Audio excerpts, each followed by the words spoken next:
let's talk a little Dark Side of the Ring. Oof. Has anybody been checking this stuff out here?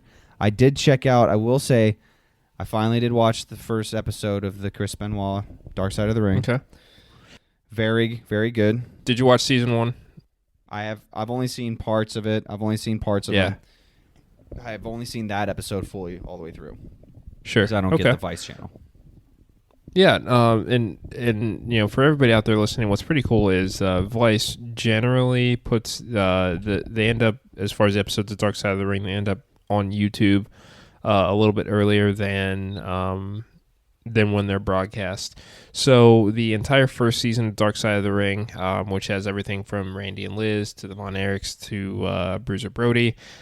Season 2 is now up and running, and like he said, first 2 episodes were about Chris Benoit, and my God, that is that's probably one of the most heartbreaking things we're gonna see about one of the most infamous moments in the history of pro wrestling. I wouldn't say I'd say the most, unfortunately. So, I know that you have not necessarily watched part 2 yet, but we can certainly talk about as much of this, well, we can. I don't want to, play spoilers for you, but I think that this is the documentary I think that everybody has wanted on this topic for a very long time, just because it has been so shrouded in mystery.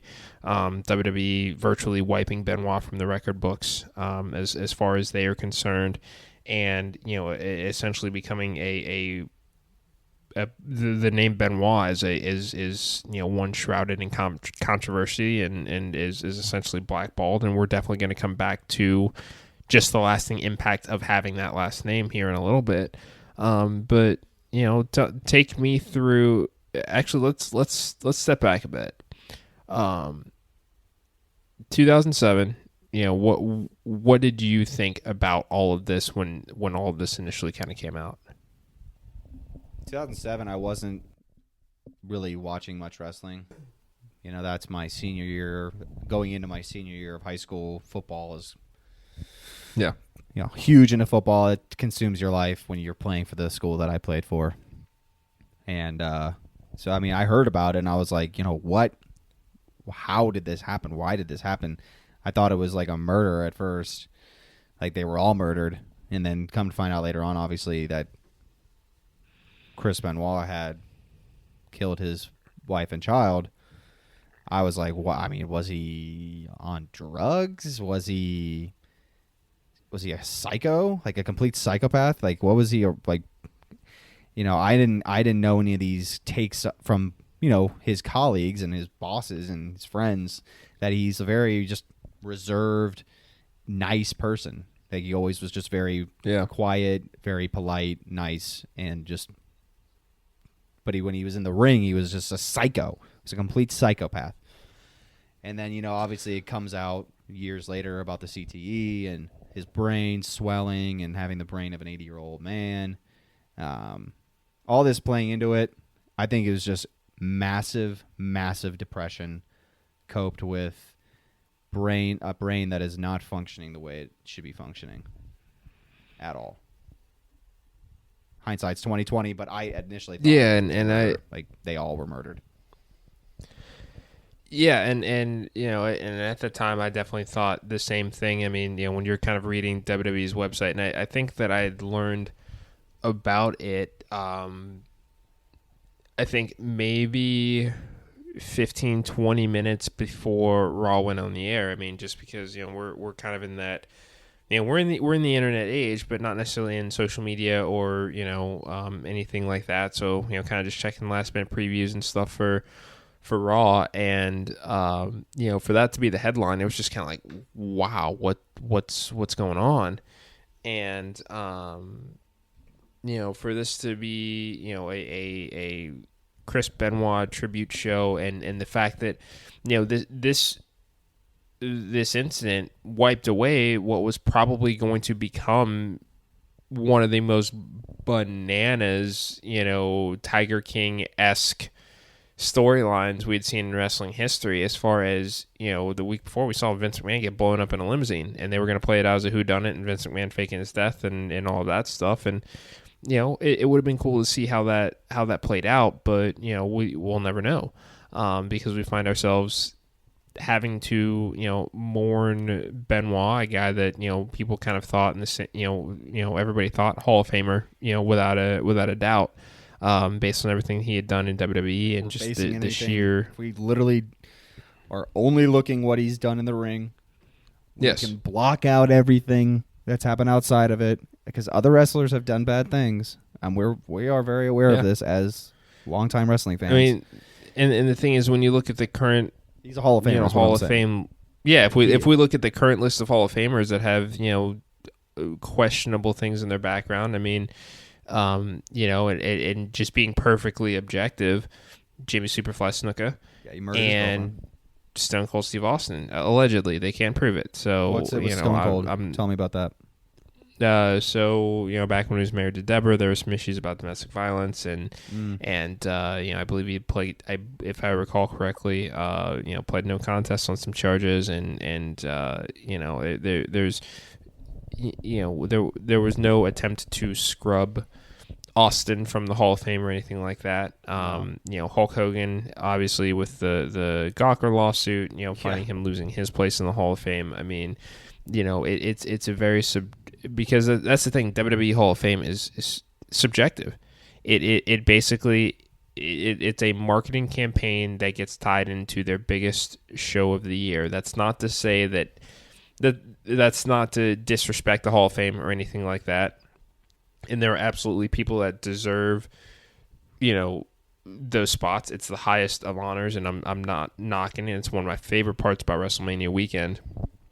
It's not shade or anything like that at all. But when it comes to the Hall of Fame, it is subjective, because there are people that should be in it based on what they've done and what they've contributed to wrestling that just aren't. And there's any variety of reasons, as to why people aren't going into the Hall of Fame. I mean, there are a couple of names that come to mind. First name is Miss Elizabeth. Second name is Owen Hart. I mean, that's if your life in wrestling is cut short under controversial circumstances, they're going to avoid it as best they can. Chris Benoit will never be a WWE Hall of Famer, as unfortunate as that is. That's for the best, because it would only be about what happened that weekend in 2007 and not about all of the awesome stuff that he did. And you think about who would introduce him, who would speak for him. David, his son. That's putting him in. He's not a great speaker. I watched his interview with Chris Van Vliet, and he gets it out. He gets his point across. But again, it's speaking on that kind of thing in front of that many people that knew his father way better than he did. It'd be extremely difficult. And the thing is, let's say, just for the sake of this hypothetical, Benoit goes in the Hall of Fame tomorrow. He's part of the 2020 class. How many people are that would be sure to turn into pure calamity. I mean, we saw what happened to Bret Hart last year at the Hall of Fame ceremony. Yeah. And that was the first time they had tried that setup as far as using the ring as the stage and trying to speed it along. So if we got that from a guy, and I'm not the biggest Bret Hart fan in the world by any stretch of the imagination, but if we can look objectively at everything he's done in wrestling and his status as an icon in wrestling, and that can happen to him, and he hasn't been controversial in the same aspect as Chris Benoit, there'd be a field day if they ever decided that they wanted to go the route of making that induction choice. It's just not wise. But with Dark Side of the Ring, and I think that, everybody's had their moments as far as watching this documentary and came away with something they didn't know about Eddie or Chris, in these, final years of their lives. I had no idea that Benoit, was in that same hotel and came down to the hotel room, sees Hetty, and just loses it. That was one thing I just had never known. Here we are, 15 years later, and I'm just so surprised that something like that had not come out before. Yeah, I mean, the information in the early 2000s, 2000, the 20 ox or whatever you want to call them. It wasn't as streamlined and as fast as it is now, and especially with wrestling in particular. It's just ever since then, I feel like keep a very close look and psychological evaluation of all their talent. So it's something that hopefully is getting spurned in the butt, because I mean, it wasn't just Benoit going back. That had issues with substance abuse and had issues mentally that were attributed partly from wrestling, that people that ended up taking their own lives are just dying young. I mean, they didn't do anything to the extent that he did, obviously. No one that I can remember murdering anybody because of what's happened to them in the ring, but mental illness is real. But and that's the thing about Benoit too, is it was not, I don't necessarily think that it's fair to call it a substance abuse issue per se. I think that for Benoit, the fact that he was found with the brain of an 85-year-old person with Alzheimer's, I mean, that's repeated blows to the head. That's years of untreated concussions. That is years of the show must go on. That's years of, and they said it in part 2 of the documentary, Harley Race invented the flying headbutt and was doing it for years, and it messed his back up.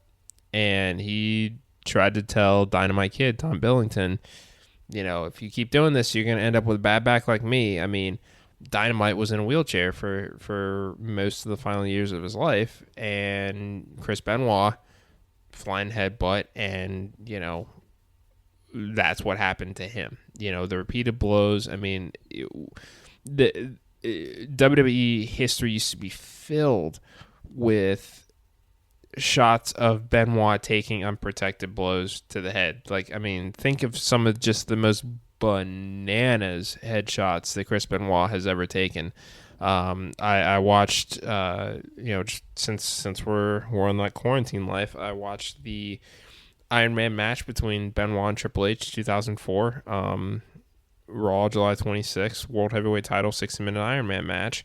And, midway through the match, Evolution distracting Benoit in the ring. Triple H just blasts him from behind, steel chair, straight to the back of the head, neck, shoulders, and just crumples face first. I mean, that's always one of those chair shots that just sticks out in my mind, and has, essentially, since his passing. It's just, it's crazy.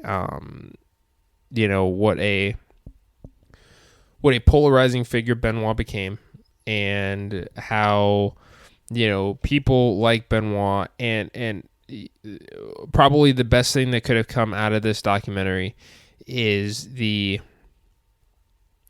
story about Nancy, and kind of taking this as the opportunity to re-reflect on her legacy in the wrestling business and the trail that she blazed, and that her life and her career was more than being married to Chris Benoit and unfortunately being a victim that weekend. Same thing with Benoit. It would be nice to praise and laud Nancy for her accomplishments in the wrestling business, because there were plenty. But you could, no matter whether you say Nancy Benoit, whether you say Nancy Sullivan, whether you call her woman, she's always just going to be known as Nancy Benoit, no matter what you call her. And that's unfortunate. That's unfortunate. It's an unfortunate situation, and I am just so glad that we finally got a documentary on this. And later in the season, we get Owen Hart. So we're going to have a deep dive on that one as well. Any final thoughts on Dark Side of the Ring, Benoit edition? I just think, obviously, massive criticism for what actually happened. No one that was close to Chris Benoit and his family condones anything like that. They appreciated who he was as a person, in what he did in the ring and what he did in his vocation. So they are just separating it. So for people that are just saying that they're trying to glorify a murderer, they're just glorifying his career and everything that they appreciated that they learned from him as a wrestler. And it unfortunately took a very dark turn. And no one is ever condoning what happened in any possible way.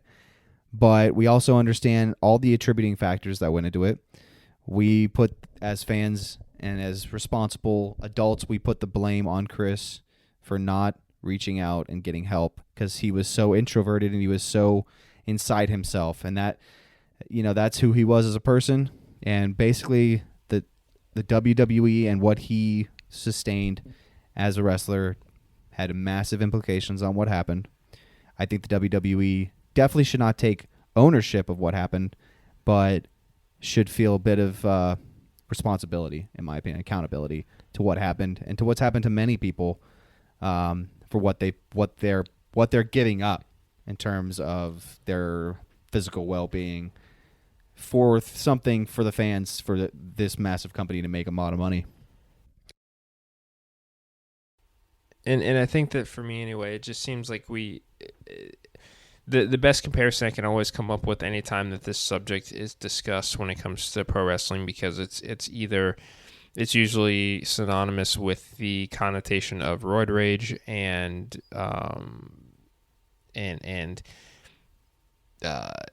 what I don't want to see and what shouldn't happen, at least just kind of if we're being objective, is WWE. Yes, I think that there should be more attention highlighted on wrestler wellness in the proper channels. What I want to see more of out of them is